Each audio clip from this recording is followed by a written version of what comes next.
Et si un instant de faiblesse humaine, une décision insouciante prise sous l'emprise de la pression, avait le pouvoir de sceller le destin de lignées entières? Ce n'est pas seulement une vieille tragédie familiale. C'est le récit fondateur de Jacob et d'Ésaü. Et si de telles histoires vous touchent, abonnez-vous dès maintenant pour recevoir plus de récits marquants tirés de la Bible. Avant que la trahison n'entache le foyer, avant que la tromperie ne brise la confiance, avant que deux frères ne deviennent les archétypes de la division et de la réconciliation, il n'y avait que l'attente. Pendant presque 2 décennies, Isaac et Rebecca ont espéré un enfant. Ils n'étaient pas étrangers aux promesses de Dieu. Isaac avait grandi bercé par les échos des histoires de son père, Abraham, des étoiles qu'on ne pouvait compter sous les ciels du désert, une alliance scellée par la foi, un avenir destiné à bénir le monde entier. Ces promesses divines lui avaient été transmises comme un patrimoine plus précieux que toutes les terres ou les richesses. Pourtant, année après année, le silence persistait dans leur tente. L'attente exerce une pression sur la foi. Elle l'étire, la met à l'épreuve. Parfois, elle la façonne discrètement. Pour Rebecca, l'attente prit enfin fin, mais la paix ne vint pas avec. Quand elle conçut, la joie fut vite éclipsée par la crainte. Dans son ventre, les enfants se livraient à une lutte violente. Ce n'était pas un simple frémissement, ni un paisible signe de vie. C'était un conflit constant, épuisant, profondément déconcertant. Elle ne pouvait l'ignorer. Déconcertée et angoissée, Rebecca se tourna vers Dieu. Elle cherchait à comprendre cette douleur, que se passait-il en moi? Pourquoi cette bénédiction me semble-t-elle un champ de bataille? Dieu répondit, mais d'une manière qu'elle n'attendait pas. 2 nations sont dans ton ventre, dit-il. 2 peuples sortiront de toi et seront séparés. L'un sera plus fort que l'autre, et l'aîné servira le cadet. Avec ces mots, la destinée fut prononcée avant même la naissance des enfants. Dans un monde régi par l'ordre de naissance, où le fils premier-né détenait l'autorité, l'héritage et le leadership spirituel, Dieu annonçait un renversement radical. L'avenir ne suivrait pas la tradition humaine. Il suivrait le dessein divin. Le combat que Rebecca ressentait n'était pas un accident. Il était prophétique. Lorsque le terme arriva, le premier enfant émergea roux et couvert de poils. Ils l'appelèrent Ésaü.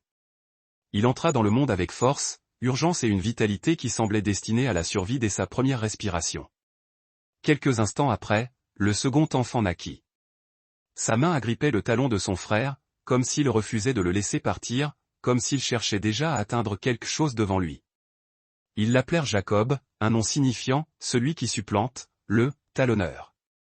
Dès le commencement, ils furent différents. Ésaü devint un homme d'action.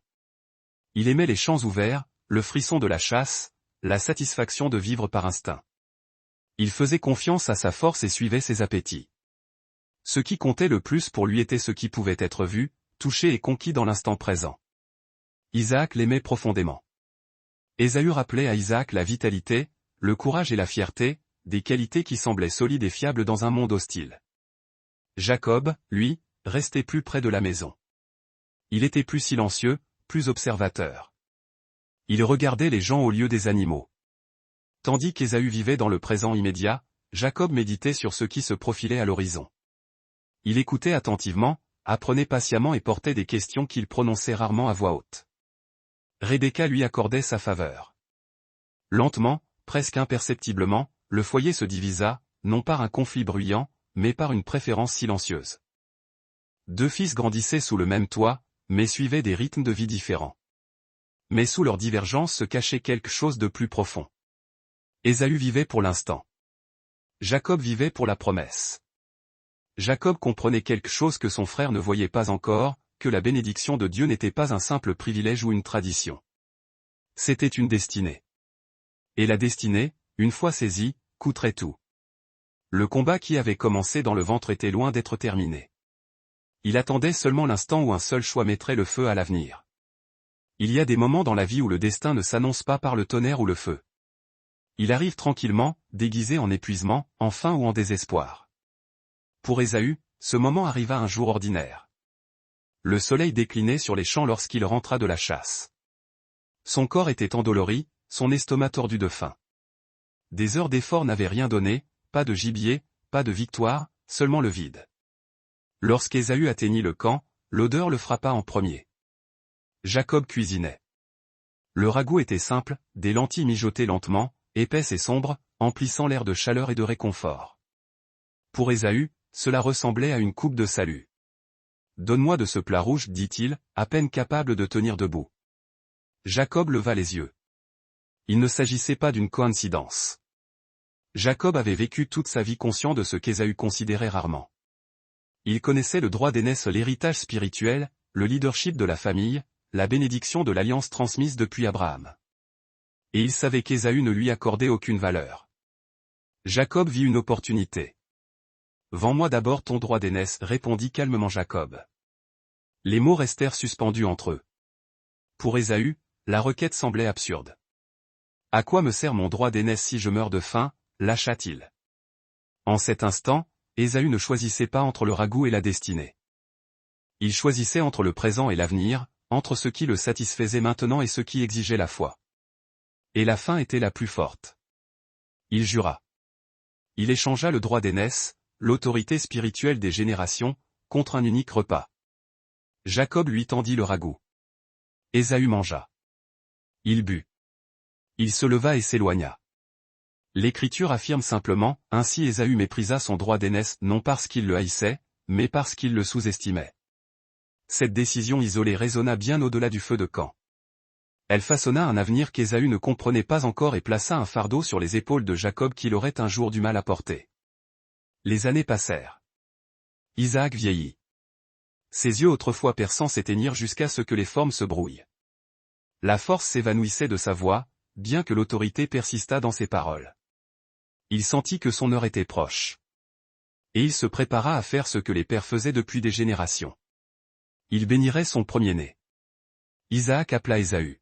« Prends tes armes, dit-il. Chasse du gibier. Prépare le plat que j'aime. Ensuite, je te bénirai avant de mourir. » Pour Isaac, la question était réglée. Mais Rebecca entendit tout. Et avec le souvenir de la prophétie de Dieu brûlant dans son esprit, l'aîné servira le cadet, la peur s'empara de son cœur. Si Isaac agissait selon la tradition au lieu de la parole de Dieu, tout serait perdu. Elle courut vers Jacob. Un plan se forma rapidement, dangereusement. Jacob prendrait la place d'Ésaü. La bénédiction serait réclamée par la tromperie. Jacob hésita. Et si mon père me touche? Et si j'apporte une malédiction au lieu d'une bénédiction? Mais Rebecca le pressa. Elle prépara le plat préféré d'Isaac. Elle revêtit Jacob des vêtements d'Ésaü. Elle couvrit ses mains et son cou de peau de chevreau pour imiter la peau rugueuse d'Ésaü. Chaque détail était conçu pour surmonter non seulement la cécité des yeux, mais aussi la cécité de l'attente. Jacob entra dans la tente d'Isaac, portant la nourriture et la peur. La voix est celle de Jacob, murmura Isaac. Mais lorsqu'il toucha les peaux de chevreau et sentit le vêtement d'Ésaü, le doute s'évanouit. La lassitude l'emporta. Et puis, cela arriva. Isaac prononça des paroles qui ne pourraient jamais être annulées, bénédiction du ciel et de la terre, autorité sur les nations, pouvoir sur ses frères. Jacob quitta la tente, portant l'alliance et le poids de la trahison. Quelques instants plus tard, Ésaü revint. Lorsque la vérité explosa dans la pièce, Isaac trembla violemment. La bénédiction était partie. Ésaü poussa un cri d'une douleur, d'une rage et d'une perte si profond qu'il résonna à travers les âges. Et dans ce cri, la rivalité entre frères devint quelque chose de bien plus sombre. Elle devint une fracture. Le silence s'installa dans la tente après le cri d'Ésaü. Ce n'était pas le silence de la paix, mais celui de quelque chose brisé au-delà de toute réparation. Isaac restait tremblant, son corps secoué par une réalisation trop lourde pour être défaite. Les mots avaient déjà été prononcés. La bénédiction, une fois libérée, ne pouvait être reprise.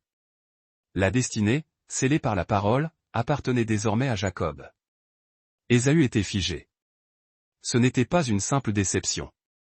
C'était la dévastation. Il avait cru que la bénédiction était inéluctable. Il avait vécu comme si l'héritage spirituel ne pouvait être perdu, comme si la tradition le protégerait, quels que soient ses choix. Maintenant, il comprenait, trop tard, ce qu'il avait troqué dans sa faim et ce qui avait été volé par la tromperie. « Bénis-moi, moi aussi, mon père, supplia-t-il. Mais il ne restait rien de la première bénédiction à donner. Isaac prononça une parole secondaire, une parole marquée par la lutte au lieu de la faveur, la distance au lieu de l'autorité. Ésaü vivrait par l'épée. Il se libérerait par moments, mais n'échapperait jamais complètement à l'ombre de son frère. Les mots tombèrent comme une sentence. À cet instant, le chagrin se mua en haine. La tristesse d'Ésaü brûla, ardente et bruyante, et sous elle grandit un vœu dangereux, patient, mortel. Quand mon père mourra, se jura Ésaü, je tuerai mon frère. Rebecca entendit. Elle s'était battue pour la promesse de Dieu, mais elle voyait maintenant le prix de sa stratégie. Le foyer n'était plus divisé par la seule préférence. Il était fracturé par une effusion de sang imminente. Il n'y avait qu'une seule solution. Jacob devait partir. Sous le couvert de l'urgence, Rebecca envoya Jacob chez son frère Laban, loin de la portée d'Ésaü. La séparation était censée être temporaire, juste le temps que la colère se refroidisse. Mais certains voyages changent tout. Jacob quitta la maison seul. Il ne portait ni armes, ni armée, ni certitude, seulement la bénédiction qu'il avait prise et la culpabilité qui le suivait comme une ombre. Derrière lui gisait un frère qui voulait sa mort. Devant lui se trouvait un avenir qu'il n'avait pas mérité mais auquel il ne pouvait échapper. Alors que Jacob disparaissait dans la nuit, quelque chose d'autre changea doucement. Ésaü resta, mais l'homme qui demeura n'était plus le chasseur insouciant de sa jeunesse. La trahison l'avait remodelé. Au lieu de se rapprocher du Dieu de son père et de son grand-père, Ésaü s'éloigna. La douleur se durcit en amertume. Et l'amertume commença à guider ses choix. Ce qui semblait autrefois insignifiant et l'héritage spirituel, les promesses de l'alliance lui parut désormais lointain et sans importance. Sa première décision majeure révéla à quel point son cœur s'était éloigné. À l'âge de 40 ans, Ésaü épousa 2 femmes hittites, Judith et Basmath. Elles venaient de cultures qui adoraient d'autres dieux, suivaient d'autres valeurs et portaient des traditions qui s'opposaient à la foi d'Abraham. L'Écriture dit que leur présence causa du chagrin à Isaac et Rebecca. Derrière cette simple ligne se cachait un foyer rempli de tensions, de loyautés divisées, de croyances contradictoires, et d'une lente érosion de l'unité spirituelle. Les mariages d'Ésaü n'étaient pas de simples décisions personnelles. Ils étaient le symbole d'un cœur choisissant la commodité plutôt que l'appel divin. Plus tard, réalisant le mécontentement de ses parents, Ésaü tenta de rectifier le tir. Il prit une autre femme de la famille d'Ismaël, une descendante d'Abraham, bien qu'en dehors de la lignée de l'alliance. C'était un effort pour se reconnecter à l'héritage sans renoncer à sa fierté. Mais les gestes ne peuvent annuler les tendances. La direction de la vie d'Ésaü était déjà fixée. Finalement, la terre elle-même força la séparation. La richesse de Jacob grandissait. Les possessions d'Ésaü se multipliaient. Le territoire ne pouvait plus soutenir les 2 familles. Et ainsi Ésaü s'éloigna de Canaan, loin de la terre promise, s'installant dans les collines accidentées de Séhir. Là, ses descendants devinrent forts. La terre était dure. La survie exigeait de la ténacité. La force devint leur identité. Avec le temps, la lignée d'Ésaü devint connue sous le nom d'Édom, un peuple forgé par la lutte, vivant par l'épée, souvent en conflit avec Israël. La rivalité entre frères devint un conflit entre nations. Pourtant, loin de là, l'histoire de Jacob continuait. Les années se transformèrent en décennies. Il travailla, se maria, négocia, endura la trahison, et vit la faveur de Dieu le suivre malgré ses défauts. De l'extérieur, la vie de Jacob paraissait couronnée de succès, voire bénie. Mais intérieurement, une chose ne le quittait jamais, le souvenir du cri d'Ésaü. La fracture restait ouverte. Et Dieu n'avait pas encore terminé son œuvre. 20 ans s'écoulèrent. 20 ans de distance. 20 ans de silence. 20 ans pendant lesquels la blessure entre les 2 frères ne guérit jamais vraiment. Jacob bâtit une vie loin de chez lui. Il se maria, éleva des enfants, géra des troupeaux et vit sa richesse se multiplier d'une manière qui ne pouvait s'expliquer que par la faveur de Dieu. Pour un observateur extérieur, son histoire semblait complète, voire victorieuse. Mais la prospérité a une façon de révéler ce que le succès ne peut effacer. Chaque bénédiction que Jacob recevait portait une ombre. Chaque nuit tranquille portait un souvenir. L'écho du cri d'Ésaü ne le quittait jamais. Puis, un jour, Dieu parla, retourne au pays de tes pères. L'obéissance ramena Jacob vers l'endroit qu'il craignait le plus. Alors qu'il voyageait avec ses femmes, ses enfants, ses serviteurs et son bétail, l'anxiété se resserra autour de son cœur. Il envoya des messagers devant lui à Ésaü, ignorant si la réconciliation ou la vengeance l'attendait. Lorsque les messagers revinrent, leur rapport le brisa. Ésaü vient à ta rencontre, dirent-ils, et il a 400 hommes avec lui. Pour Jacob, cela ressemblait au jugement marchant vers lui. La peur prit le contrôle. Il divisa sa maison en 2 camps, se disant que si un groupe était attaqué, l'autre pourrait survivre. Puis il prépara des cadeaux, des vagues d'animaux envoyés en avant à intervalles soigneusement mesurés, chèvres, béliers, chameaux, taureaux. Chaque groupe était un plaidoyer silencieux pour la miséricorde. Cette nuit-là, Jacob se retrouva seul près de la rivière.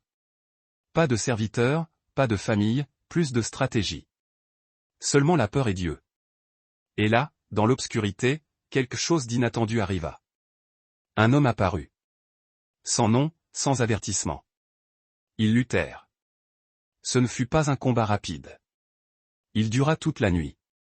Une bataille féroce, épuisante, qui reflétait toute la vie de Jacob. Une vie passée à se débattre, à s'agripper, à lutter pour la bénédiction, refusant de lâcher prise. À l'aube, l'étranger toucha la hanche de Jacob. La douleur explosa à travers son corps et sa force s'effondra. Pourtant, Jacob refusa de relâcher sa poigne. « Je ne te laisserai point aller, dit-il, que tu ne m'aies béni. » Alors vint la question qui changea tout. « Quel est ton nom » Jacob, répondit-il, le trompeur, le talonneur, celui qui lutte. « Ton nom ne sera plus Jacob, dit l'homme. Tu seras Israël, car tu as lutté avec Dieu et avec les hommes, et tu as vaincu. » Jacob s'éloigna en boitant tandis que le soleil se levait. Il était blessé mais transformé. La peur persistait. Devant lui se tenait Ésaü. Jacob avança lentement. Il s'inclina 1 fois, 2 fois, 7 fois, se prosternant jusqu'au sol avec humilité, s'attendant à la violence. Puis, cela arriva. Ésaü courut, mais pas avec une épée. Il courut les bras ouverts.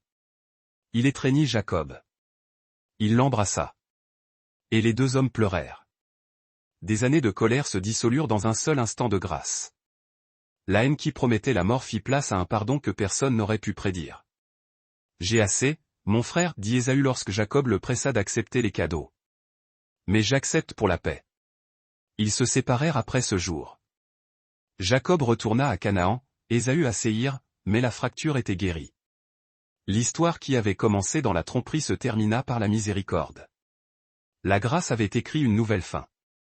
Pourtant, l'histoire d'Ésaü ne disparut pas. Ses descendants, Édom, s'élevèrent et tombèrent le long des marches de l'histoire d'Israël.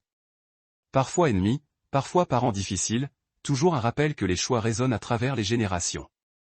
L'Écriture réduit souvent Ésaü à une seule phrase, l'homme qui vendit son droit d'aînesse. Mais ce n'est pas toute l'histoire. Ésaü devint aussi l'homme qui choisit la réconciliation plutôt que la vengeance. Il ne porta jamais la promesse de l'alliance, mais il porta le pardon, et cela aussi devint une partie de son héritage. L'histoire de Jacob et Ésaü n'est pas une histoire ancienne enfermée dans le passé. C'est un miroir. Nous faisons tous face à des moments où la fin parle plus fort que la destinée. Quand la pression nous pousse à échanger ce qui est éternel contre ce qui est immédiat. La question reste la même. Que ferez-vous de votre droit d'aînesse? Il y a des moments dans l'Écriture où le ciel pénètre dans la vie ordinaire. Des moments où Dieu ne chuchote pas à distance, mais avance avec une puissance indéniable, des moments qui divisent une vie en un avant et un après. Ésaïe a vécu pour l'un de ces moments. Il naquit dans une nation fragmentée. Le peuple de Dieu était divisé, Israël au nord, Juda au sud. Ils partageaient la même alliance, les mêmes ancêtres, les mêmes histoires sacrées d'Abraham, de Moïse et de David. Pourtant, politiquement, spirituellement et moralement, ils s'éloignaient. Ésaïe grandit à Jérusalem, la ville sainte, siège du temple, le symbole visible de la présence de Dieu parmi son peuple. Depuis ses murs, il vit Juda prospérer sous le roi Osia, un souverain qui chercha le Seigneur au début de son règne. Tant qu'Osia chercha Dieu, la nation prospéra. Les villes s'agrandirent, le commerce augmenta, les armées se renforcèrent, et le temple restait actif avec des sacrifices et des fêtes. De l'extérieur, Juda semblait sûr, voire béni. Mais les apparences peuvent mentir. À mesure qu'Ésaïe vieillissait, il commença à voir ce que les autres ignoraient. Sous la prospérité, quelque chose pourrissait. Les riches accumulaient des terres tandis que les pauvres étaient marginalisés. La justice était détournée discrètement derrière des portes closes. Les gens prononçaient le nom de Dieu avec leurs lèvres, mais faisaient confiance à des idoles sculptées de leurs propres mains, symboles de contrôle, de confort et de pouvoir. Et au-delà des frontières de Juda, le danger montait. L'Assyrie, un empire brutal, engloutissait des nations entières. Les récits de villes détruites et de rois écrasés atteignaient Jérusalem comme un lointain coup de tonnerre. La peur rampait dans les rues. Juda serait-elle la prochaine? Tel était le monde dans lequel Ésaïe vivait. Extérieurement religieux, intérieurement dérivant, encerclé par la peur et une fausse sécurité. Un monde non dissemblable d'une autre. Alors tout changea. L'année de la mort du roi Osia, Ésaïe entra dans le temple. Peut-être y alla-t-il chercher du réconfort. Peut-être de la clarté. Peut-être des réponses dans une nation soudain incertaine quant à son avenir. Au lieu de cela, il rencontra Dieu. Ésaïe écrivit plus tard, « Je vis le Seigneur, assis sur un trône, haut et élevé. Le roi terrestre était mort, mais le vrai roi était vivant. La traîne de la robe de Dieu remplissait le temple, submergeant l'espace de gloire. Les séraphins, êtres célestes ardents, planaient au-dessus de lui. Même eux se voilaient la face en signe de révérence. Ils criaient l'un à l'autre, « Saint, Saint, Saint est l'Éternel des armées. Toute la terre est pleine de sa gloire. » Leur voix secouait les fondations du temple. La fumée remplissait la pièce. L'air lui-même semblait trembler. Ésaïe s'effondra. Confronté à la sainteté parfaite, il devint douloureusement conscient de sa propre brisure. « Malheur à moi, cria-t-il. Je suis perdu. Car je suis un homme aux lèvres impures, et j'habite au milieu d'un peuple aux lèvres impures, et mes yeux ont vu le roi. » Mais Dieu ne le détruisit pas. Au lieu de cela, Dieu s'avança vers lui. L'un des séraphins prit un charbon ardent de l'autel et toucha les lèvres d'Ésaïe. « Ta faute est ôtée, déclara la voix. Ton péché est expié. » La grâce suivit la sainteté. Ce n'est qu'après qu'Ésaïe fut purifié qu'il entendit la question qui résonna dans le ciel. « Qui enverrai-je, et qui marchera pour nous ?» Il n'y avait pas de pression, pas de force, juste une invitation. La réponse d'Ésaïe fut simple et coûteuse. « Me voici, dit-il. Envoie-moi. » Avec ces mots, la vie d'Ésaïe ne lui appartenait plus. Il sortit du temple, pardonné, commissionné, et à jamais changé, portant un message non seulement pour les rois et les nations, mais pour les générations à venir. Il avait vu Dieu, et rien ne serait plus jamais pareil. Lorsqu'Ésaïe sortit du temple, la ville de Jérusalem semblait exactement la même. Les rues étaient toujours bondées, les marchés bruyants, les dirigeants confiants. Rien n'avait changé à l'extérieur. Mais Ésaïe, lui, avait été transformé. Ses lèvres avaient été touchées par le feu. Sa culpabilité avait été enlevée. Et maintenant, il portait un message façonné par la sainteté, et non par la popularité. Dieu n'envoya pas Ésaïe pour réconforter les gens dans leurs illusions. Il l'envoya pour les confronter à la vérité. Les premières paroles d'Ésaïe furent tranchantes. Il exposa la plus grande tromperie de la nation, l'idolâtrie. Les gens utilisaient encore le nom de Dieu. Ils offraient encore des sacrifices. Ils remplissaient toujours les parvis du temple. Mais leur confiance avait dévié. Ils s'appuyaient sur la richesse, la puissance militaire, les alliances politiques, et les idoles fabriquées de leurs mains qui promettaient le contrôle sans l'obéissance. Ils s'inclinaient devant l'œuvre de leurs propres mains, Ésaïe déclarait. Cette accusation transperçait les cœurs, car elle était d'une exactitude troublante. L'idolâtrie n'était pas qu'une affaire de statues d'or ou d'autels fumants. C'était avant tout une question de confiance mal placée, une trahison de l'attachement. Ésaïe avait saisi une vérité fondamentale, les idoles n'ont pas besoin d'autels sacrés pour exister. Elles n'ont besoin que de cœurs disponibles.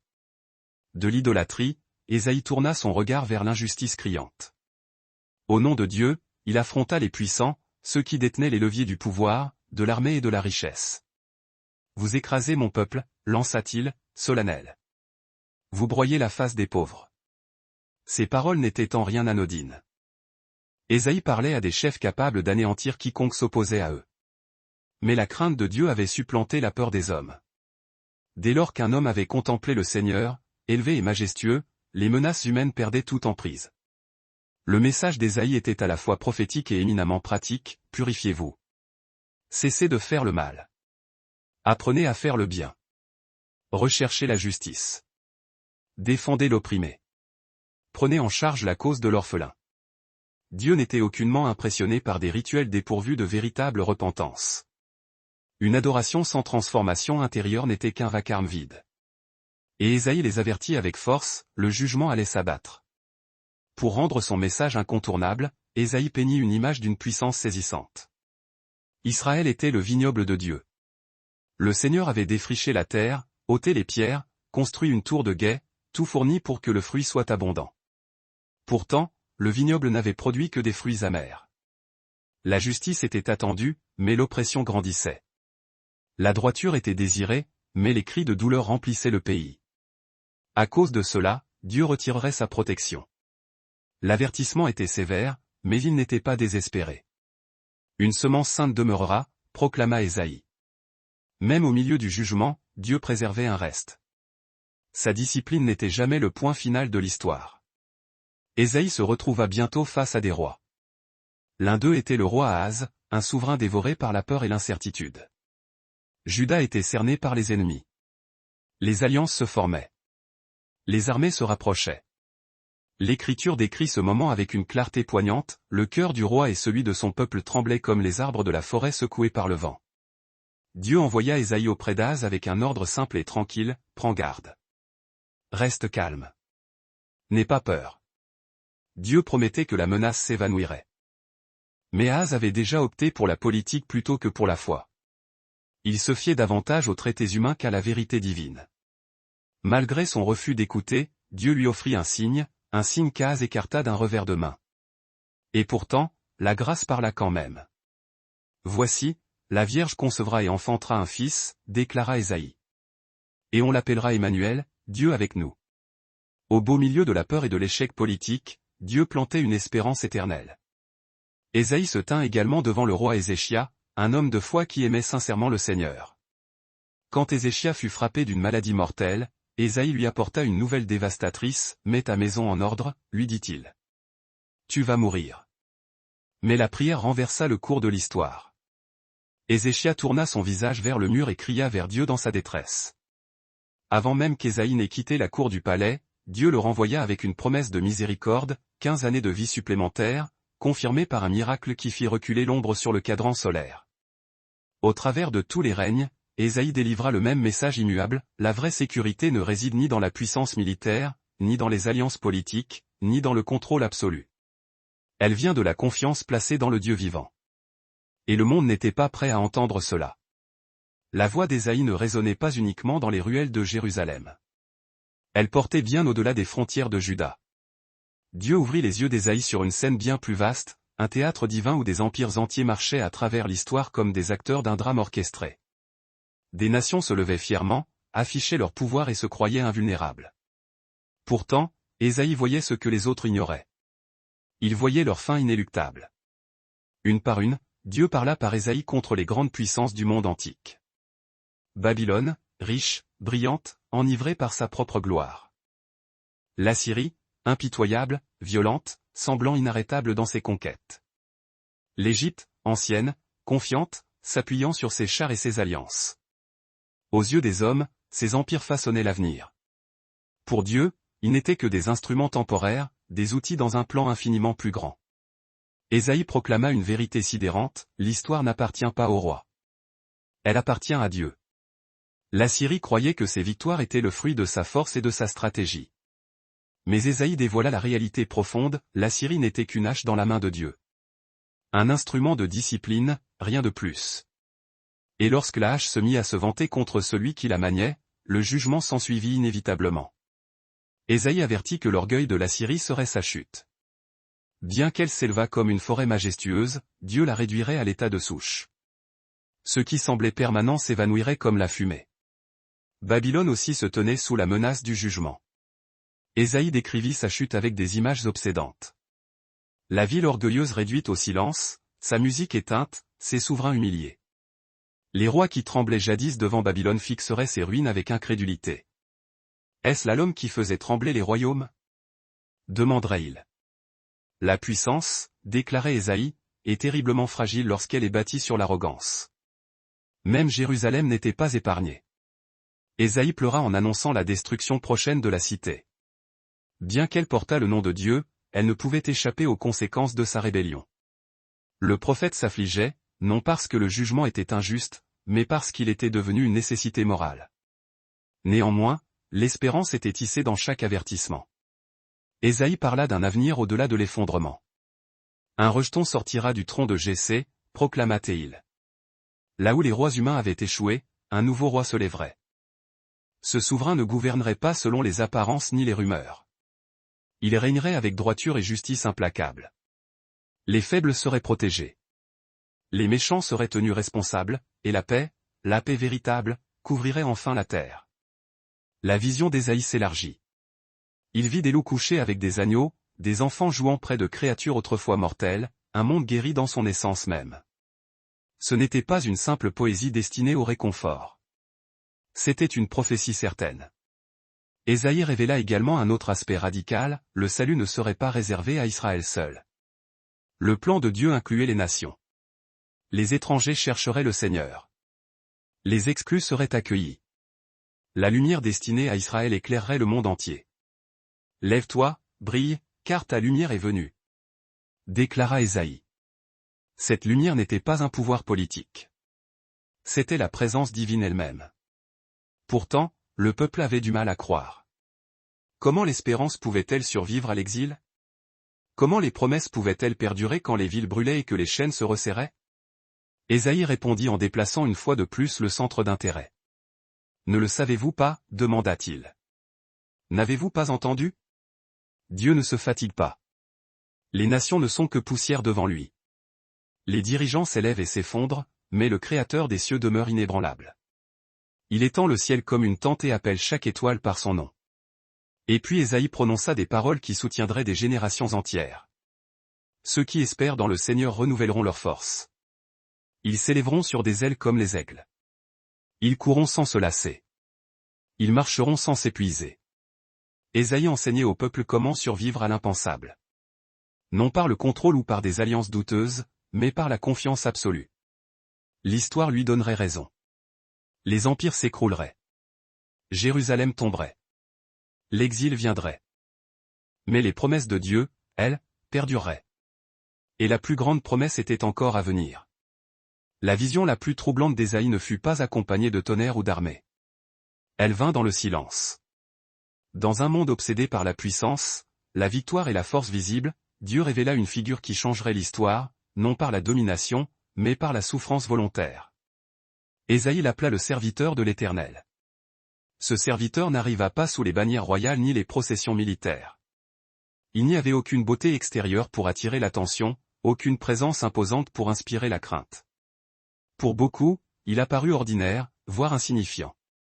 Il a grandi comme un jeune rameau, dit Ésaïe, comme une racine sortie d'une terre aride. Aucun trône ne l'attendait. Aucune couronne ne l'accueillait. Et pourtant, le ciel observait attentivement. La vie du serviteur se déroula dans la contradiction. Bien qu'innocent, il fut incompris.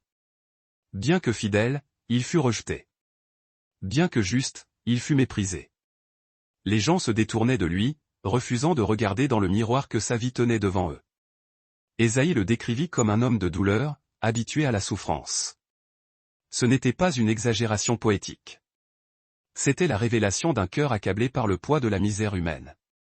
Chaque injustice, chaque trahison, chaque blessure cachée, le serviteur les portait toutes. Mais Ésaïe révéla quelque chose d'encore plus choquant. La souffrance du serviteur n'était pas un accident. Elle avait un but. Il était transpercé pour nos transgressions, proclama Ésaïe.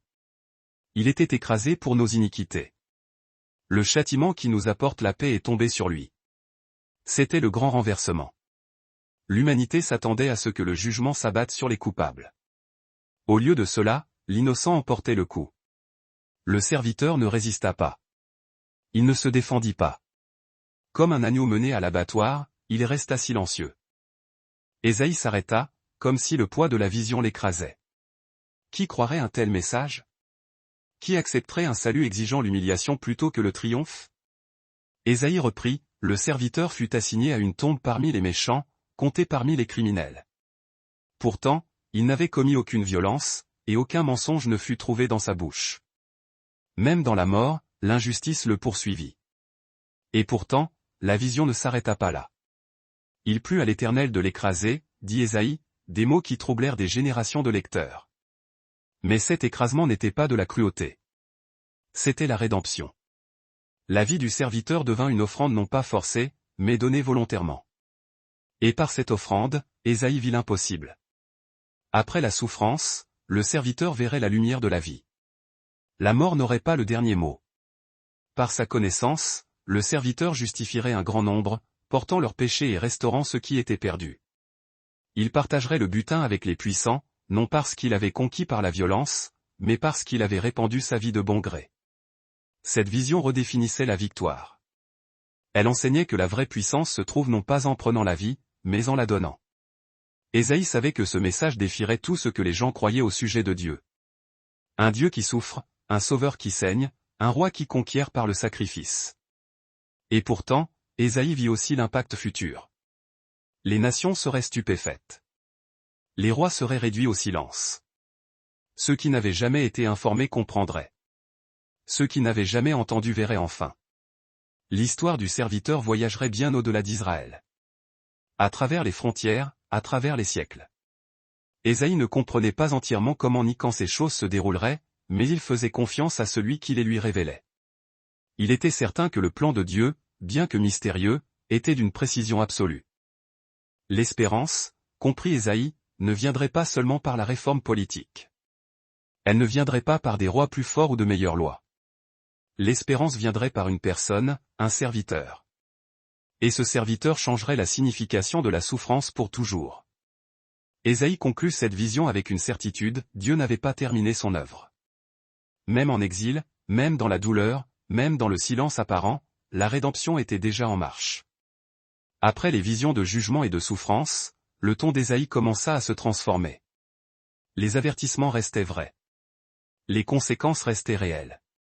Mais désormais, la voix de Dieu s'adoucissait, non pas parce que le péché n'avait plus d'importance, mais parce que la miséricorde était prête à se manifester. Ésaïe délivra une invitation sans précédent dans le monde antique. Venez, appelez Dieu, vous tous qui avez soif. Non seulement les fidèles, non seulement les forts, non seulement les méritants, mais tous. Ceux qui étaient épuisés par l'échec, ceux qui étaient écrasés par la culpabilité, ceux qui erraient loin de chez eux. L'invitation était gratuite. Venez et mangez, dit Dieu, sans argent et sans rien payer. C'était une idée radicale dans une culture bâtie sur l'échange et le sacrifice. Chaque bénédiction avait toujours nécessité un paiement. Chaque offrande exigeait quelque chose en retour. Mais ici, Dieu offrait la vie comme un don pur. Ésaïe interrogea le peuple avec douceur mais fermeté, « Pourquoi dépensez-vous votre argent pour ce qui n'est pas du pain? Pourquoi travaillez-vous pour ce qui ne rassasie pas ?» La question était perçante. Israël avait cherché la sécurité dans les alliances, le sens dans les rituels, l'espoir dans la force humaine. Pourtant, rien ne comblait le vide intérieur. Ésaïe révéla le cœur de Dieu. Un père ne cherchant pas une transaction, mais une relation. Prêtez l'oreille et venez à moi, dit Dieu. Écoutez, et votre âme vivra. Puis vint une promesse enracinée dans l'histoire. Dieu parla d'une alliance, non pas un accord fragile dépendant de l'obéissance humaine, mais une alliance éternelle ancrée dans sa propre fidélité. Le même amour inébranlable manifesté envers David s'étendrait désormais à tous ceux qui répondraient à l'appel. Cette alliance ne serait limitée ni par la lignée ni par le statut social. La vision d'Ésaïe s'élargit encore. Des étrangers autrefois exclus couraient vers le Seigneur. Des nations qui n'avaient jamais connu le Dieu d'Israël le chercheraient. Les murs qui divisaient l'humanité commenceraient à s'effondrer. Cherchez l'Éternel pendant qu'il se laisse trouver, insista Ésaïe. Ce n'était pas une menace. C'était une urgence enveloppée de compassion. Dieu était proche. La repentance, expliqua Ésaïe, n'était pas une simple modification du comportement. C'était un retournement du cœur, un rejet des anciennes façons de penser, un abandon de l'orgueil. Que le méchant abandonne sa voie, proclama Ésaïe, et l'homme inique ses pensées. Pourquoi? Parce que la miséricorde de Dieu dépassait l'imagination humaine. Mes pensées ne sont pas vos pensées, déclara Dieu. Et vos voix ne sont pas mes voix. Autant les cieux sont élevés au-dessus de la terre, autant les voix de Dieu étaient au-dessus de celles de l'humanité. Ce n'était pas une distance de froideur, c'était une générosité sans borne. Là où les humains mesuraient le pardon avec des limites, Dieu le mesurait en abondance sans fin. Ésaïe utilisa une image puissante. La pluie et la neige tombent du ciel et n'y retournent pas sans avoir arrosé la terre. Elles apportent la vie, la croissance et la moisson. Il en est de même de ma parole, dit Dieu. Elle ne reviendra pas à moi sans effet. Chaque promesse prononcée serait accomplie. Chaque invitation atteindrait son but. Ésaïe décrivit la joie future qui attendait ceux qui répondaient. Les montagnes éclateraient en chants. Les arbres frapperaient des mains. La malédiction de la désolation serait remplacée par une vie florissante. Là où poussaient autrefois les épines, des cyprès s'élèveraient. Là où le désespoir avait régné, la restauration prendrait racine. C'était bien plus qu'une imagerie poétique. C'était une transformation, à la fois interne et externe. Pourtant, Ésaïe ne cacha pas le prix à payer. Répondre signifiait lâcher prise, abandonner le contrôle, la justification de soi, se défaire de la fausse sécurité. Mais ce qui attendait de l'autre côté, c'était la liberté véritable. Ésaïe comprenait bien cette lutte. Il avait vu des rois résister à la voix de Dieu. Il avait vu des gens s'accrocher à des chaînes familières plutôt que de risquer de faire confiance à l'invisible. Néanmoins, il parlait avec une espérance inaltérable. L'invitation de Dieu n'expirait pas avec l'échec. Encore et encore, la miséricorde tendait la main. C'était le cœur même du message d'Ésaïe, non pas une simple mise en garde ou une prophétie, mais une relation restaurée. Le jugement avait un objectif. La souffrance avait un sens. Et maintenant, la grâce ouvrait une porte pour ceux qui avaient soif, pour les briser, pour quiconque était prêt à écouter. L'histoire avançait vers la restauration finale. Et Ésaïe guidait le peuple pas à pas vers ce foyer. Le regard d'Ésaïe se porta au-delà des ruines, au-delà des murs brisés, au-delà de l'exil et du retour, au-delà de tout ce que le peuple pouvait imaginer comme restauration. Ce que Dieu révéla ensuite n'était pas simplement une Jérusalem réparée. C'était une réalité transfigurée. Ésaïe parla d'un avenir où la joie ne serait plus fragile et où l'espérance ne dépendrait plus des circonstances. Ce n'était pas de l'optimisme ni du déni. C'était une vision née de la promesse de Dieu. Voici, dit le Seigneur, je vais créer de nouveaux cieux et une nouvelle terre. Les anciens troubles ne seraient pas simplement réparés. Ils seraient oubliés à jamais.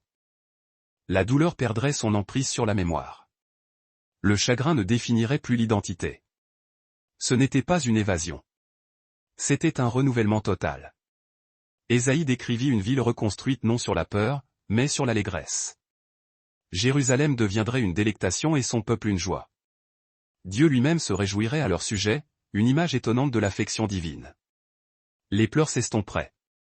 Le son des lamentations ne serait plus entendu. La vie, si fragile autrefois, s'épanouirait. Les enfants ne seraient plus emportés par la tragédie. Les anciens vivraient une vie complète, non écourtée par la violence ou la maladie. La malédiction de la mort prématurée serait brisée. Le travail porterait enfin ses fruits. Les gens construiraient des maisons et les habiteraient. Ils planteraient des vignes et jouiraient de la récolte. Plus jamais d'autres ne consommeraient ce pourquoi ils avaient peiné. L'exploitation prendrait fin. La sécurité serait restaurée. Ésaïe insista sur quelque chose de profondément personnel. Avant qu'il n'appelle, je répondrai. Dieu dit que la prière ne semblerait plus lointaine. La présence de Dieu ne serait pas cherchée. Elle serait une évidence. La relation serait immédiate, intime, restaurée. Et une fois de plus, Ésaïe revint à l'image de la paix parfaite. Le loup et l'agneau se nourriraient ensemble. Le lion mangerait de la paille comme le bœuf. Le mal et la destruction disparaîtraient de la sainte montagne de Dieu. Ce n'était pas une fantaisie naïve. C'était une déclaration selon laquelle la violence ne définirait plus la création. La prédation, que ce soit parmi les animaux ou les nations, perdrait son autorité. Pourtant, Ésaïe n'ignorait pas la réalité. Il savait que le chemin vers cet avenir passerait par la résistance. Tout le monde n'accueillait pas la vision de Dieu. Certains s'accrochaient à l'injustice. Certains se moquaient de la sainteté. Certains pratiquaient la religion tout en rejetant l'obéissance intérieure. Ésaïe parla sans détour, Dieu jugerait ceux qui choisissaient la rébellion. L'hypocrisie ne se cacherait pas derrière le rituel. Ceux qui se confiaient dans de faux dieux ou des traditions vides affronteraient les conséquences. Mais le jugement n'était jamais le mot de la fin. Le but de Dieu restait la rédemption. Ésaïe vit les nations affluer vers Jérusalem, non pour conquérir, mais pour apprendre. Elles viendraient attirées par la gloire de Dieu, non forcées par la puissance. Le message qui avait commencé avec Israël ferait désormais le tour du monde. Même ceux qui étaient autrefois considérés comme des étrangers trouveraient leur place. Dieu déclara qu'il rassemblerait des gens de toutes les terres, de toutes les langues, de toutes les origines. Leurs offrandes seraient acceptées, leur adoration bienvenue. C'était révolutionnaire. Dans un monde construit sur l'exclusion, Dieu révélait un royaume d'invitation universelle.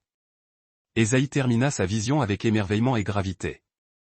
Il vit une adoration sincère, non routinière. Il vit une justice vécue, non débattue. Il vit un peuple transformé de l'intérieur. L'avenir décrit par Ésaïe n'était pas seulement quelque chose que Dieu ferait pour l'humanité. C'était quelque chose que Dieu ferait avec elle. Et Ésaïe comprit l'implication. La vision exigeait une réponse dans le présent. Comment les gens devaient-ils vivre en sachant qu'un tel avenir les attendait? Comment les dirigeants devaient-ils gouverner en sachant que leur pouvoir était temporaire? Comment les cœurs devaient-ils changer en sachant que Dieu avait l'intention de restaurer, non pas d'anéantir? Ésaïe avait porté des messages d'avertissement, de souffrance et d'espérance. Maintenant, il offrait une perspective éclairée. L'histoire ne spiralait pas vers le chaos. Elle se dirigeait vers l'accomplissement. Dieu ne réagissait pas à l'échec humain. Il orchestrait la rédemption. Et bien qu'Ésaïe ne vécût pas assez longtemps pour voir cet avenir de ses propres yeux, il faisait confiance à celui qui l'avait promis. Parce que le Dieu qui jugeait le péché était le même Dieu qui guérissait les blessures. Le Dieu qui permettait l'exil était le même Dieu qui préparait la restauration. Et le Dieu qui parlait par les prophètes était le même Dieu qui habiterait avec son peuple. L'histoire était loin d'être terminée. En fait, elle approchait seulement de son chapitre le plus glorieux. Ésaïe ne mesurait pas le succès à la manière du monde. Il n'a pas vu les nations se repentir du jour au lendemain. Il n'a pas vu les rois changer définitivement leur manière d'agir. Il n'a pas vécu assez longtemps pour être le témoin de l'accomplissement immédiat des visions qui lui furent confiées. Pourtant, Ésaïe comprenait quelque chose de rare et de précieux. La fidélité n'est pas prouvée par les résultats, mais par l'obéissance. Pendant des décennies, il prononça des paroles que beaucoup refusèrent d'entendre. Il avertit d'un jugement que le peuple rejeta. Il proclama une espérance que les gens jugeaient impossible. Souvent, son message le plaça en danger, isolé du pouvoir en place, incompris par sa propre nation. Néanmoins, Ésaïe parla non parce que c'était facile, non parce que c'était populaire, mais parce que c'était la vérité absolue. Le ministère d'Ésaïe s'étendit sur des règnes et des générations. Les rois se levèrent et tombèrent. Les politiques changèrent. Les alliances se déplacèrent. Mais la parole de l'Éternel par Ésaïe resta inébranlable. Il vit Juda flirter avec la destruction, y échapper de peu, puis dériver à nouveau vers le compromis. À travers tout cela, Ésaïe apprit une dure vérité. La cécité spirituelle est souvent choisie, non accidentelle. Les gens entendaient ces paroles. Ils ne voulaient tout simplement pas changer. Dieu avait averti Ésaïe de cela dès le début. Va dire à ce peuple, avait dit Dieu, mais ils ne comprendront pas. Ésaïe portait un message qui endurcirait certains cœurs, même s'il en adoucissait d'autres. Ces paroles exposeraient les intentions. Elles sépareraient l'humilité de l'orgueil, la repentance de la résistance. Ésaïe devint lui-même un signe, un témoin vivant que la vérité ne dépend pas de l'accueil qu'on lui réserve. Au fil des années, les prophéties d'Ésaïe ne s'effacèrent pas. Elles persistèrent. Elles étaient lues en temps de crise, chuchotées en exil, mémorisées par ceux qui se demandaient si Dieu les avait abandonnés. Lorsque Jérusalem tomba finalement, les avertissements d'Ésaïe furent rappelés avec une clarté douloureuse, mais ses promesses le furent aussi. Le reste s'accrocha à ces mots, un serviteur viendrait. Une alliance durerait. La restauration suivrait le jugement. L'influence d'Ésaïe. S'étendant bien au-delà des frontières d'Israël. Longtemps après sa mort, des souverains étrangers accompliraient inconsciemment ses paroles. Des empires s'élèveraient et s'effondreraient exactement comme il l'avait décrit. Les rois agiraient, ignorant qu'ils faisaient partie d'un récit plus vaste que leur propre ambition limitée. Ésaïe avait enseigné au peuple comment interpréter la marche de l'histoire, non pas comme un chaos aléatoire, ni comme une succession interminable de cycles de violence, mais comme une narration orientée vers la rédemption finale. Plus fondamentalement encore, Ésaïe transforma la manière dont les gens percevaient Dieu, non pas simplement comme une divinité tribale, ni uniquement comme un législateur, mais comme le Saint d'Israël, à la fois transcendant, au-delà de toute mesure humaine, et pourtant proche, intime. Un Dieu qui juge l'injustice avec une passion dévorante. Un Dieu qui souffre en solidarité avec ceux qui sont brisés. Un Dieu qui invite l'assoiffé à venir boire librement. Un Dieu qui promet un avenir qui dépasse la souffrance et la douleur. Ésaïe a démontré avec force que la sainteté et la miséricorde n'étaient pas des contraires. Elles étaient intrinsèquement inséparables. Des générations plus tard, les paroles d'Ésaïe ressurgiraient avec une puissance nouvelle et décuplée. Ces descriptions poignantes du serviteur résonneraient dans les endroits les plus inattendus. Ces promesses de lumière trouveraient leur accomplissement bien au-delà de ce qu'il avait pu imaginer. Mais même sans connaître la forme précise de l'avenir, Ésaïe avait placé toute sa confiance dans le caractère inébranlable de celui qui le tenait entre ses mains. Il croyait fermement que la parole de Dieu accomplirait infailliblement son dessein. Que la souffrance endurée ne serait pas vaine. Que l'espérance n'était pas une naïveté illusoire. La vie d'Ésaïe se dresse comme un défi silencieux, mais retentissant. Les gens n'écouteront-ils que lorsque la vérité sera confortable et opportune? Ou l'écouteront-ils même lorsqu'elle exige un changement radical et douloureux? Ésaïe nous rappelle que l'action d'entendre n'équivaut absolument pas à celle de répondre. La cité qu'il aimait finirait par n'être plus qu'un tas de ruines. Le peuple qu'il avait averti serait dispersé aux quatre vents. Pourtant, sa voix ne serait jamais réduite au silence, car la parole de Dieu ne dépend ni des édifices majestueux ni des frontières terrestres. Elle perdure éternellement. Ésaïe n'a pas bâti de monuments de pierre. Il a planté des semences spirituelles. Des semences de repentir sincère. Des semences d'espérance solide. Des semences d'un royaume qui n'est pas fait par des mains humaines. Et longtemps après que sa propre voix se soit éteinte, ces semences commenceraient à germer et à croître. L'histoire qu'Ésaïe racontait n'a jamais concerné uniquement sa génération. Elle s'adressait à chaque génération qui aurait à lutter contre la peur, l'orgueil, la souffrance et l'espérance. Elle parlait d'un Dieu qui s'exprime encore aujourd'hui et d'un choix que l'humanité doit encore faire, résister obstinément ou écouter humblement. Le monde d'Ésaïe nous paraît lointain. Des cités antiques, des rois oubliés depuis longtemps, des empires réduits à de simples noms dans les livres d'histoire. Et pourtant, ces paroles résonnent avec une familiarité souvent dérangeante. Car les luttes auxquelles Ésaïe fut confronté n'ont pas disparu avec le temps. Elles ont simplement changé de forme, devenant plus subtiles, plus intériorisées. Ésaïe parlait à un peuple qui faisait davantage confiance au système et aux institutions qu'à la vérité révélée. Qui utilisait la religion comme un masque commode pour masquer l'injustice criante, qui craignait la perte de contrôle bien plus que la perte de son intégrité morale. Ce monde-là n'est pas antique. Il est le nôtre. Ésaïe mettait en garde contre les idoles faites de bois et de pierre. Mais il avait compris que les idoles évoluent.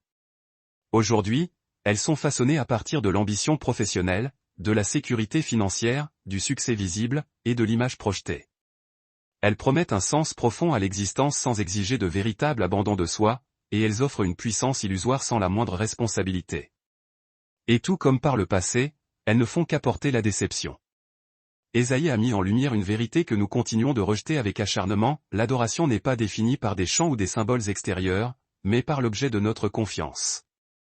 Ce sur quoi nous nous appuyons le plus profondément devient silencieusement notre Dieu. Ésaïe a également affronté l'injustice qui se dissimulait derrière une façade de prospérité ostentatoire. Des dirigeants qui exploitaient cyniquement les plus vulnérables tout en maintenant une apparence publique de rectitude et de piété. Des systèmes entiers qui bénéficiaient aux puissants et écrasaient impitoyablement les faibles. Les paroles de Dieu transmises par Ésaïe continuent de défier notre confort et notre quiétude.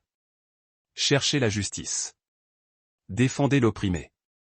Prenez en charge la cause de l'orphelin. Ces injonctions ne sont pas de simples idéaux anciens et obsolètes. Ce sont des attentes éternelles. Le message d'Ésaïe nous déstabilise profondément parce qu'il refuse toute neutralité facile. Il n'autorise pas les gens à admirer la vérité d'une distance confortable. Il exige une réponse immédiate et concrète.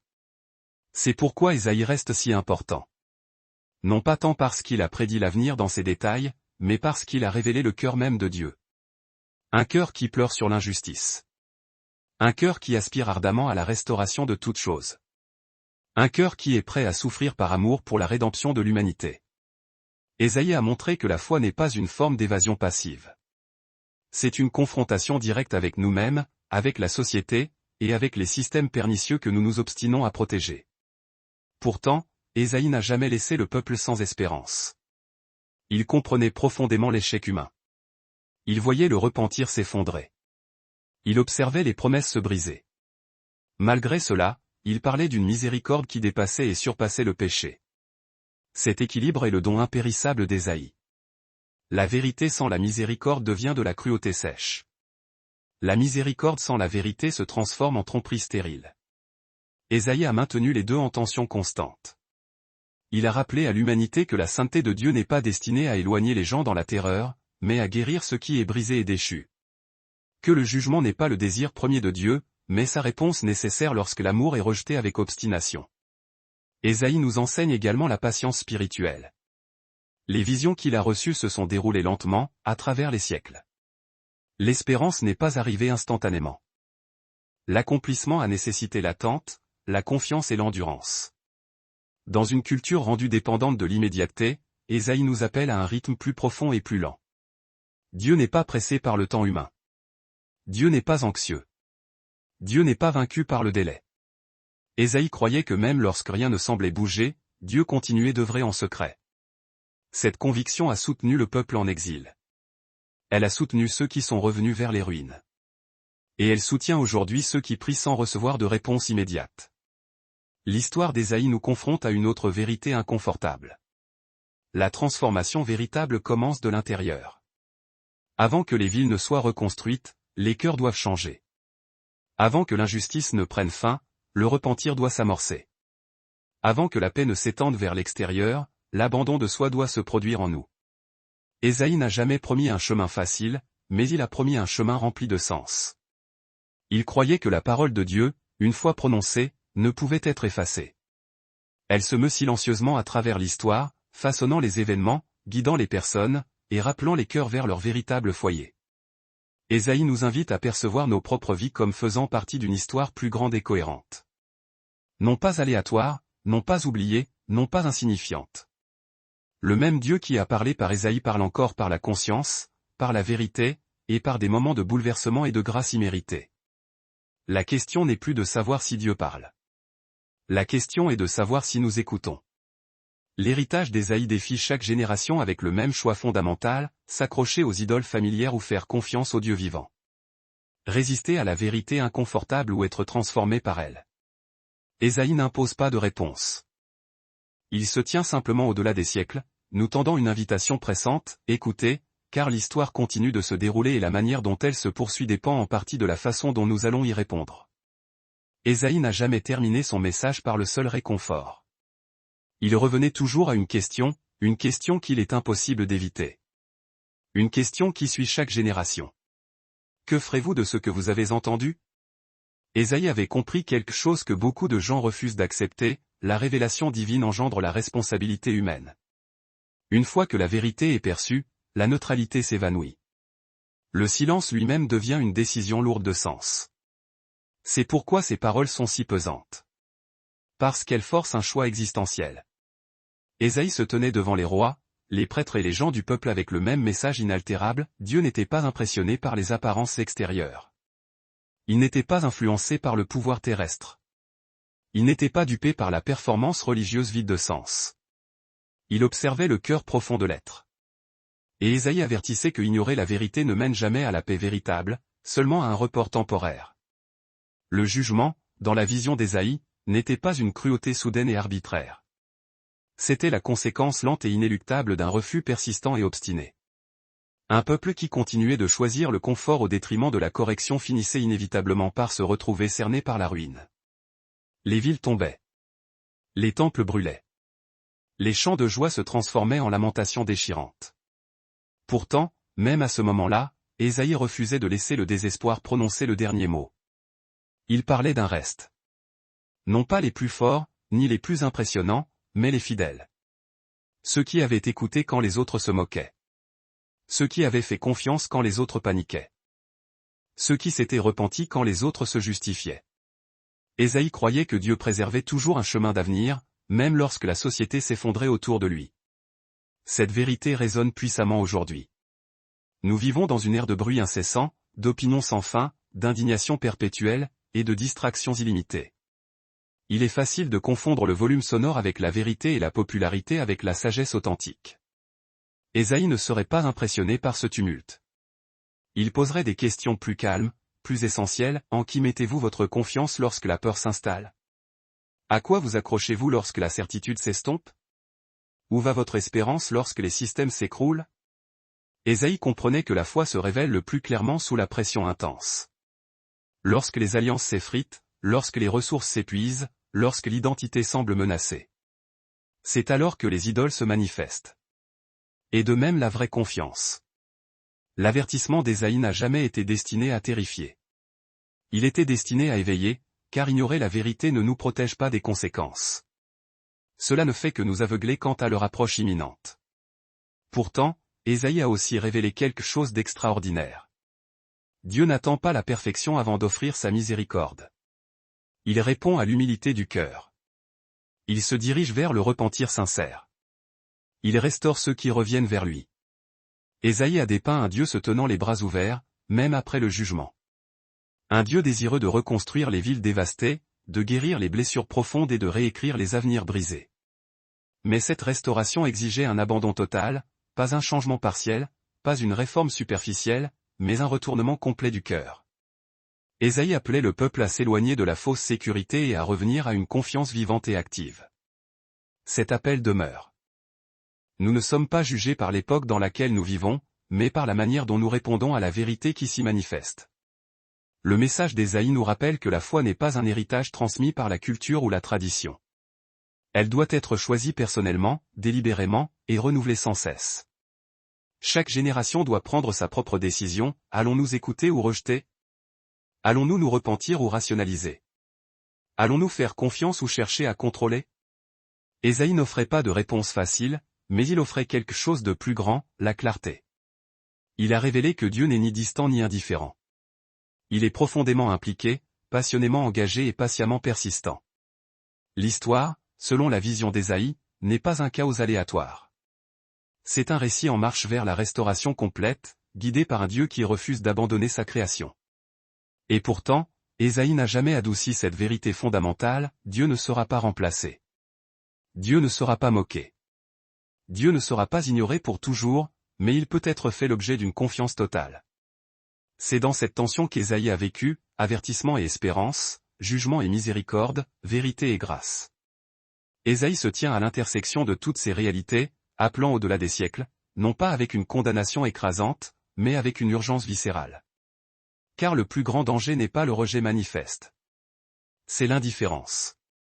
Et la voix d'Ésaïe parvient encore à percer le bruit ambiant, posant la même question ancienne et incessante: à qui ferez-vous confiance? Si Ésaïe avait terminé par le seul avertissement, son histoire serait insoutenable. Mais il ne l'a pas fait. Car Ésaïe voyait au-delà de l'effondrement. Il voyait au-delà de l'exil, au-delà de l'échec, au-delà de la faiblesse humaine. Il voyait une espérance qui refusait de mourir. Lorsque les villes gisaient en ruine et que le peuple croyait que son histoire était terminée, Ésaïe parlait de reconstruction. Lorsque l'identité était brisée et que la honte semblait permanente, il parlait de renouveau spirituel. Lorsque le désespoir murmurait que Dieu les avait abandonnés, Ésaïe déclarait l'exact opposé: vous n'êtes pas oubliés. C'est là que la voix d'Ésaïe devient la plus puissante. Non pas dans le tonnerre, mais dans la tendresse. Il a décrit Dieu non pas comme un souverain distant et impersonnel, mais comme un berger, celui qui rassemble ceux qui sont brisés, porte les faibles, et conduit doucement ceux qui peuvent à peine marcher. Un Dieu qui n'écrase pas le roseau froissé ou n'éteint pas la mèche qui fume encore faiblement. Ésaïe avait compris quelque chose d'essentiel au sujet de la restauration. La guérison ne commence pas par la force. Elle commence par l'honnêteté radicale. Dieu n'attend pas que les gens se redressent avant de tendre la main. Il les rejoint dans la poussière, dans l'exil, dans le regret, et c'est à partir de là qu'il rebâtit.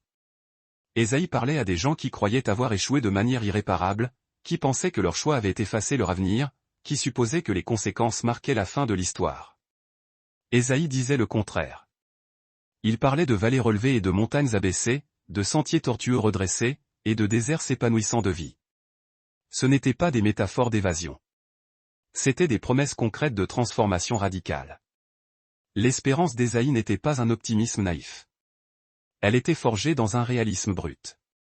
Il avait vu la destruction. Il avait délivré des avertissements qui s'étaient réalisés. Et pourtant, il croyait toujours que la miséricorde était plus forte que le jugement. Cette conviction reposait sur une seule vérité, Dieu tient ses promesses. Même lorsque les gens faillissent, Dieu demeure fidèle. La vision d'Ésaïe s'étendait vers un monde guéri dans ses profondeurs. Non seulement une paix politique, mais une restauration intérieure. Non seulement des villes reconstruites, mais des cœurs renouvelés. Il voyait un avenir où la peur ne régnerait plus, où la violence perdrait son emprise, où la création elle-même exhalerait un soupir de soulagement. Et au centre de cet avenir se tenait le serviteur, non pas couronné d'or et de gloire terrestre, mais marqué par les blessures. Ésaïe avait compris que la guérison viendrait par le sacrifice, que la rédemption aurait un coût, et que l'amour choisirait d'entrer dans la souffrance plutôt que de l'éviter. C'est pourquoi le message d'Ésaïe résonne encore avec force, car nous vivons dans un monde affamé d'espérance, mais méfiant à l'égard des promesses. Nous avons vu les systèmes échouer, les dirigeants tomber, et les idéologies décevoir, et pourtant le désir persiste. Ésaïe nous rappelle que l'espérance ne dépend pas des circonstances éphémères. Elle dépend de celui qui est fidèle.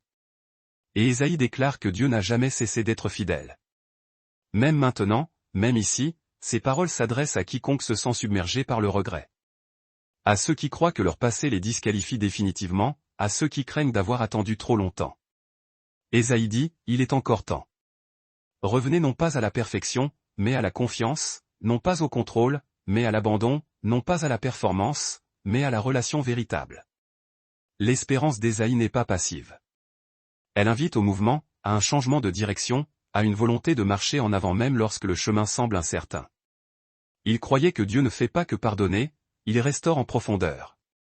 Il n'efface pas simplement la honte, il la remplace par un sens et un but. L'histoire d'Ésaïe nous rappelle que les fins ne sont pas définies par l'échec, mais par la réponse que nous y apportons. Et ainsi, la voix d'Ésaïe s'adoucit à mesure que le récit approche de sa conclusion. Consolez, consolez mon peuple. Ces mots résonnent à travers les générations parce qu'ils parlent à quelque chose d'universel, le besoin de savoir que nous ne sommes pas seuls, ni abandonnés, ni au-delà de toute espérance. Ésaïe ne promet pas la facilité, mais il promet la présence. Un Dieu qui marche avec son peuple à travers le feu et l'eau. Qui les appelle par leur nom. Qui dit, tu es à moi. C'est là l'espérance qu'Ésaïe nous laisse. Non pas fragile ni temporaire, mais incassable. Et elle demeure. À ce point de l'histoire d'Ésaïe, la distance entre l'époque passée et le présent s'efface, car les paroles n'appartiennent plus à un prophète se tenant dans l'ancienne Jérusalem. Elles se tiennent devant vous, ici et maintenant. Ésaïe n'a jamais permis à son auditoire de rester de simples observateurs distants. Son message n'était pas conçu pour être admiré d'un point de vue académique. Il était destiné à confronter, à déranger, à éveiller quelque chose d'enfoui sous l'habitude et la routine quotidienne. Et ce moment crucial arrive à nouveau, non pas pour une nation entière, mais pour un individu, pour vous. Ésaïe comprenait que le plus grand danger pour la foi n'est pas la rébellion déclarée. C'est le report et le délai. La décision silencieuse d'écouter plus tard, de changer un jour, de répondre lorsque la vie sera plus calme, plus claire ou plus facile. Mais Ésaïe savait quelque chose que nous oublions souvent, ce « plus tard » arrive rarement, voire jamais. C'est pourquoi son message exerce une pression intérieure avec urgence non pas la panique, mais une clarté impérieuse. Car chaque cœur finit par choisir ce en quoi il mettra sa confiance ultime. Nous construisons tous nos vies autour de quelque chose, la sécurité matérielle, le succès social, l'approbation des autres, le contrôle des événements, le plaisir immédiat, la certitude intellectuelle. Ces choses ne sont pas mauvaises en soi. Mais lorsqu'elles remplacent la confiance en Dieu, elles deviennent des fondations fragiles et illusoires. Ésaïe a vu le peuple s'accrocher à de telles fondations jusqu'à ce qu'elles s'effondrent. Et pourtant, Dieu attendait patiemment. Ésaïe nous montre que Dieu ne nous écrase pas sous sa voix. Il parle et nous permet de décider si nous allons écouter. Il avertit et donne l'espace nécessaire au repentir. Il offre la miséricorde mais ne force jamais l'abandon. C'est ce qui rend la question si personnelle, que ferez-vous de ce que vous avez entendu ? Non pas ce que les autres feront, non pas ce que la société décide, non pas ce qui semble le plus sûr, mais vous. Ésaïe nous rappelle que la foi n'est pas héritée par la culture, la famille ou la tradition. Elle est choisie, souvent en silence, souvent de manière invisible, souvent dans des moments où personne ne regarde. Parfois, ce choix semble dramatique. D'autres fois, il est douloureusement ordinaire, choisir l'intégrité lorsque le compromis semble plus facile. Choisir la vérité lorsque le silence paraît plus sûr. Choisir l'humilité lorsque l'orgueil se sent justifié. Ésaïe n'a jamais promis la reconnaissance pour la fidélité. Il a promis la présence. Dieu avec nous, non pas au-dessus de nous, non pas distant de nous, mais marchant à nos côtés. Ésaïe révèle également que répondre à Dieu ne signifie pas avoir toutes les réponses. Beaucoup des gens auxquels il s'adressait étaient confus, effrayés, incertains et épuisés. Dieu n'a pas exigé de la confiance en soi. Il a demandé la confiance en lui. Cette invitation demeure. La confiance ne signifie pas l'absence de doute. Elle signifie le refus de laisser le doute avoir le dernier mot. La vie d'Ésaïe prouve que l'obéissance n'élimine pas la lutte, mais elle donne un sens profond à cette lutte. Le chemin à parcourir est rarement clair d'emblée. Souvent, il se dévoile pas à pas, révélé seulement à mesure que nous avançons. C'est là qu'Ésaïe nous rencontre avec la plus grande honnêteté. Car de nombreuses personnes aujourd'hui ne rejettent pas Dieu ouvertement. Elles sont simplement fatiguées, submergées, distraites, accablées par le regret, la peur ou la déception. Ésaïe ne condamne pas cela. Il s'adresse directement à cet état. Il dit, Dieu connaît votre faiblesse. Dieu voit votre fatigue. Dieu comprend votre hésitation. Et pourtant, il appelle, non pas avec la pression de l'obligation, mais avec un sens à donner à la vie. Non pas avec la honte, mais avec une invitation. Le Dieu d'Ésaïe n'est pas impressionné par la performance. Il est touché par la sincérité. Il est attiré par les cœurs qui disent, même discrètement, me voici. Cette réponse n'exige pas la perfection. Elle exige la volonté. Et la volonté est le point de départ de toute transformation. C'est pourquoi le message d'Ésaïe refuse de s'estomper. Parce qu'il n'appartient pas à une seule ère. Il appartient à chaque instant où la vérité se tient devant un cœur humain et attend une réponse. Vous n'entendrez peut-être pas le tonnerre. Vous ne verrez peut-être pas de vision, mais la question reste la même, ferez-vous confiance à ce qui s'estompe ou à ce qui perdure? Vous accrocherez-vous au contrôle ou entrerez-vous dans l'abandon? Attendrez-vous ou répondrez-vous? Ésaïe ne répond pas à votre place. Il vous laisse simplement avec le poids de la question. Et la vérité tranquille selon laquelle la suite de cette histoire dépend en partie de ce que vous choisirez ensuite. Toute grande histoire arrive à un moment où le narrateur prend du recul. Non pas parce qu'il n'y a plus rien à dire, mais parce que le reste doit être vécu par l'auditeur. La voix d'Ésaïe se tait ici. Non pas parce que son message s'est évanoui, mais parce qu'il a accompli son œuvre. Il a averti, consolé, défié et invité. Maintenant, il repose dans l'espace critique entre l'écoute et la réponse effective. Cet espace est l'endroit où naît la véritable foi. Ésaïe n'a jamais prétendu être le héros de son histoire. Il était un témoin, un messager, un homme qui a vu la gloire de Dieu et a passé le reste de sa vie à pointer les autres vers elle. Et maintenant, son rôle prend fin et le nôtre commence. Car l'histoire d'Ésaïe n'était pas destinée à s'arrêter avec lui. Elle était destinée à se poursuivre à travers des personnes qui écoutent, des personnes qui choisissent la vérité au lieu du confort, des personnes qui valorisent ce qui est éternel par rapport à ce qui est immédiat, des personnes qui font confiance à Dieu non seulement lorsque c'est facile, mais lorsque cela est coûteux. Ésaïe nous rappelle que Dieu continue d'écrire l'histoire, non seulement à travers les nations et les grands événements, mais à travers les vies individuelles, à travers l'obéissance silencieuse, à travers des choix invisibles, à travers des moments où personne n'applaudit, mais le ciel remarque. Vous vous sentez peut-être ordinaire. Ésaïe le comprendrait. Il a vécu au milieu de rois puissants et d'empires mondiaux. Pourtant, Dieu l'a choisi non pour son statut social, mais pour sa seule bonne volonté. Il n'avait pas toutes les réponses. Il a simplement dit, oui. C'est là que commence tout appel. Le don final d'Ésaïe pour nous est la perspective. Il nous enseigne que l'échec n'est pas définitif. Que le délai n'est pas une défaite. Que le repentir n'est pas une faiblesse mais la plus grande des sagesses. Il nous montre un Dieu qui n'abandonne pas les personnes brisées mais les restaure patiemment. Un Dieu qui entre dans la souffrance plutôt que de l'éviter. Un Dieu qui prononce le réconfort non pas parce que la douleur est imaginaire, mais parce que l'espérance est réelle et tangible. C'est pourquoi Ésaïe compte encore aujourd'hui.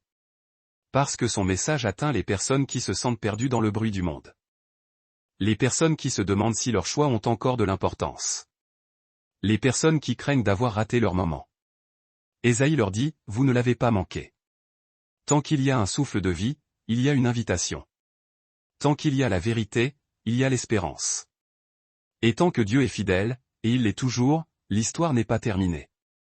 Peut-être êtes-vous venu à cette histoire par curiosité. Peut-être êtes-vous venu en cherchant quelque chose. Peut-être portiez-vous des questions que vous ne pouviez pas nommer. Où que vous soyez, le message d'Ésaïe vous rencontre là, non pas avec la condamnation, mais avec la clarté, non pas avec la pression, mais avec un but précis. Et avant de nous quitter, il est juste de faire une pause, non pas pour une analyse froide, mais pour une réflexion profonde. Si vous le voulez bien, prenez un instant, laissez votre cœur se calmer, et permettez à ces mots de devenir une prière sincère, Dieu d'Ésaïe, celui qui est élevé et exalté, mais proche du cœur humble. Éprouvé et humble devant toi, apprends-nous à discerner la vérité avec clarté, loin des illusions du monde. Éclaire notre regard pour que nous puissions enfin identifier les idoles secrètes auxquelles nous avons accordé notre confiance, les craintes profondes qui ont dicté nos pas et les terrains fertiles de notre procrastination où notre obéissance t'a été refusée ou retardée. Insuffle en nous un courage inébranlable, celui qui nous permet de faire le choix radical de l'éternel au détriment de l'éphémère. Accorde-nous la sagesse de ne valoriser que ce qui est véritablement impérissable, et cette humble résilience de marcher à tes côtés, même lorsque le sentier devant nous est noyé dans le brouillard de l'incertitude. Guéris ce qui saigne encore en nous. Rétablis et répare ce qui a été brisé par les épreuves, et conduis-nous, avec fermeté et douceur, vers la vocation sublime que tu as longuement préparée pour nous. Voici, nous sommes prêts. Envoie-nous. L'histoire d'Isaïe, celle d'un prophète appelé au milieu du temple, s'est peut-être estompée dans les pages poussiéreuses de l'histoire ancienne, mais la puissance de son écho vibratoire demeure dans nos cœurs. Et c'est désormais entre vos mains, chers lecteurs, que repose la suite de ce récit. Si, au fil de cette exploration, un éveil ou une émotion profonde s'est manifesté dans votre âme, je vous implore de ne pas laisser ce mouvement intérieur s'évanouir dans le silence. Les récits de transformation n'exercent leur pouvoir sur nous que lorsque nous leur donnons la permission de nous bousculer et de nous faire avancer. Si vous désirez découvrir davantage de cheminements de ce type, des histoires qui sondent les Écritures avec une profondeur théologique, une honnêteté brutale et une signification pertinente pour notre époque, alors je vous invite chaleureusement à vous abonner à cette chaîne. Montrez votre soutien en aimant cette vidéo et partagez-la sans hésiter avec une âme qui cherche peut-être aujourd'hui une lueur d'espoir ou un mot d'encouragement. Et si le cœur vous en dit, laissez un commentaire sous cette publication, même s'il ne s'agit que d'un simple chiffre. Ce geste, parfois discret, est une déclaration tranquille signifiant que vous êtes à l'écoute et que vous participez activement. Car cette histoire ne s'arrête jamais sur ces quelques mots. Elle se poursuit, inlassablement, à travers votre propre vie.